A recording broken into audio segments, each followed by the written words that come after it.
పెళ్ళైనా పండగైనా వేడుక ఏదైనా పట్టుచీరల ప్రత్యేక వేదిక వారాహి సిల్క్స్. మహారాష్ట్రలో మావోయిస్టులకు ఎదురు దెబ్బ తగిలింది. ఒకేసారి 11 మంది కీలక నేతలు లొంగిపోయారు.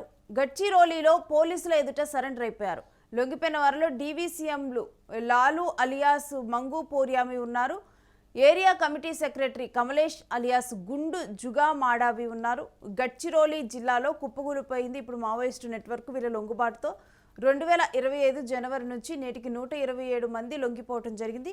ప్రస్తుతం బమ్రాగఢ్ సరిహద్దు ప్రాంతాలకే పరిమితమైంది. ఇప్పుడు ఉద్యమంగా చూడొచ్చు.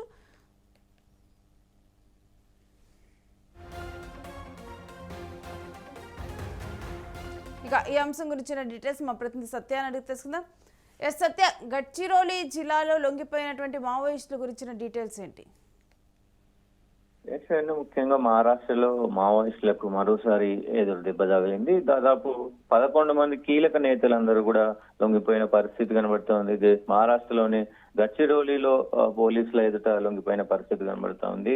సో లొంగిపోయిన వాళ్ళలో ముఖ్యంగా డివిజన్ కమిటీ మెంబర్స్ వీళ్ళు అత్యంత కీలకంగా పనిచేసినటువంటి దాంట్లో కూడా వీళ్ళు పనిచేస్తా ఉన్నారు. ముఖ్యంగా ఈ సంవత్సరం జనవరి 25 నుంచి కూడా మొత్తం జనవరి నుంచి కూడా 125 మంది మహారాష్ట్రలో లొంగిపోయిన పరిస్థితి కనబడుతా ఉంది. దాదాపు కీలక నేతలైనటువంటి డివిజన్ కమిటీ మెంబర్స్ అయినటువంటి లాలు అలియాస్ మంగు పొడ్వామి, ఇతను డివిజన్ కమిటీ మెంబర్. అలాగే ప్రభుత్వం ఇతనిపై పెద్ద ఎత్తున భారీ నజరానా కూడా అందించిన పరిస్థితి ఉంది. అలాగే కమలేష్ అలియాస్ గుండు జుగా మాడవి, ఇతను కూడా ఏరియా కమిటీ మెంబర్. ఏరియాకి సంబంధించిన మహారాష్ట్ర ఏరియా సంబంధించినటువంటి గడ్చిరోలీలో ఆయన ఏరియా కమిటీ మెంబర్ గా పనిచేస్తా ఉన్నారు. ఇట్లా దాదాపు 11 మంది కూడా లొంగిపోయిన పరిస్థితి కనబడతా ఉంది. ముఖ్యంగా ఒకప్పుడు గడ్చిరోలీ జిల్లాలో బలంగా ఉన్నటువంటి మావోయిస్టుల వ్యవస్థ ఇప్పుడు కేవలం బమ్రాగఢ్ సరిహద్దు ప్రాంతాలకే పరిమితమైన పరిస్థితి కనబడుతుంది. ఇంకొక 10 రోజుల్లో ఈ మొత్తం కూడా ఆపరేషన్ కగార్ 2 అనేది కూడా ముగినుంది కాబట్టి సో ఈ యొక్క పోలీసులకు అటు కేంద్ర ప్రభుత్వానికి ఇటు మహారాష్ట్ర ప్రభుత్వానికి ఇది ఒక శుభ పరిణామం అని చెప్పుకోవచ్చు. ముఖ్యంగా కీలక నేతలు అందరూ లొంగిపోతా ఉన్నారు. సో వీళ్ళపైన రివార్డు దాదాపు 80 లక్షల వరకు కూడా ఉన్న పరిస్థితి ఉంది 11 మందికి కలిపి.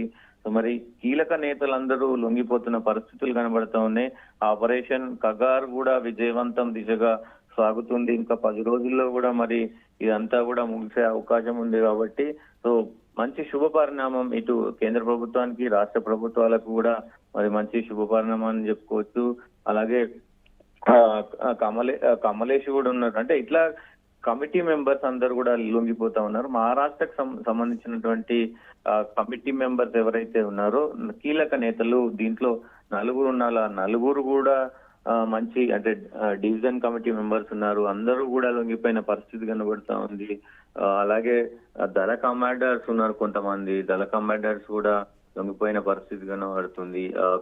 అంటే పీపుల్స్ లిబరేషన్ కమిటీ సంబంధించినటువంటి వాళ్ళు కూడా అందరూ లొంగిపోతున్న పరిస్థితి. అంటే కీలకమైన నేతలు 11 మంది దీంట్లో లొంగిపోయారు కాబట్టి ఇంకా మరి కొంతమంది తొందరలోనే లొంగిపోనున్నారు అని భావించవచ్చా?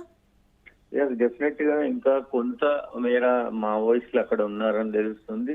సో వాళ్ళు కూడా అంటే దగ్గర పడుతుంది. అంటే ప్రభుత్వం ఏదైతే ఈ మావోయిస్టు రహిత మహారాష్ట్ర, మావోయిస్టు రహిత భారతదేశం కావాలని అనుకుందో సో దానికి సంబంధించి కూడా మొత్తం కూడా మరి దాదాపు అందరు కూడా దాదాపు కీలక నేతలు అందరు లొంగిపోయినాక వీళ్ళు కూడా ఒకరొకరుగా మరి ప్రభుత్వాల ఎదుట లొంగిపోతున్న పరిస్థితి కనబడతా ఉంది. సో ఇప్పుడు ముఖ్యంగా ఈ 11 మందిలో అందరూ కీలక నేతలు ఉన్నారు. కీలక నేతలు ఈ 11 మంది కూడా ఏరియాకు సంబంధించినటువంటి కమిటీ మెంబర్స్ గా పనిచేస్తున్నారు. డివిజన్ కు సంబంధించినటువంటి కమిటీ మెంబర్స్ గా పనిచేస్తున్నారు. ఇట్లా అందరూ కూడా మంచి అంటే మహారాష్ట్రలో కీలక నేతలుగా పనిచేసినటువంటి వీళ్ళందరూ లొంగిపోవడంతో ఒక్కసారిగా మరి మావోయిస్టు పార్టీ ఇంకా దాదాపు క్లోజింగ్ అంటే ఎండింగ్ దశకు వచ్చినట్టే అనుకోవచ్చు.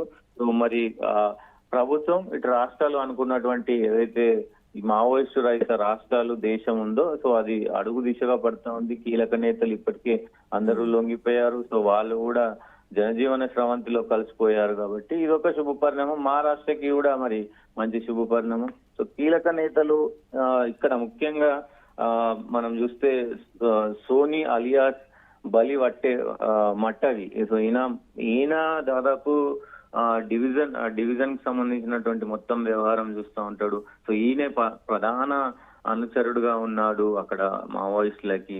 ఈయన పైన 16 లక్షల రివార్డు కూడా ఉంది. సో ఈ 16 లక్షల రివార్డు ఉందంటే ఏ మేర వీళ్ళు ప్రభావితం చూసే అవకాశం ఉంటుందో చూడాలి. అలాగే రాంబట్టి మట్టవి కూడా, ఈయన కూడా Indravati area committee member.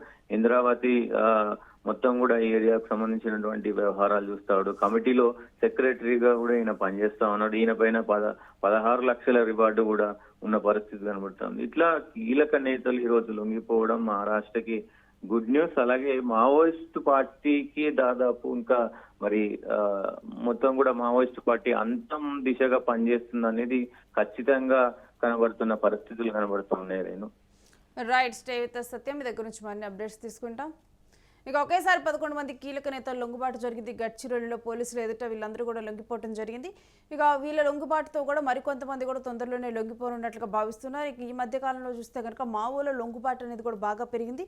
Maharashtra కూడా మావో రహిత మహారాష్ట్రగా మార్చేందుకు, మావో రహిత భారత్గా మార్చేందుకు కూడా అడుగులు పడుతూ ఉన్నాయి.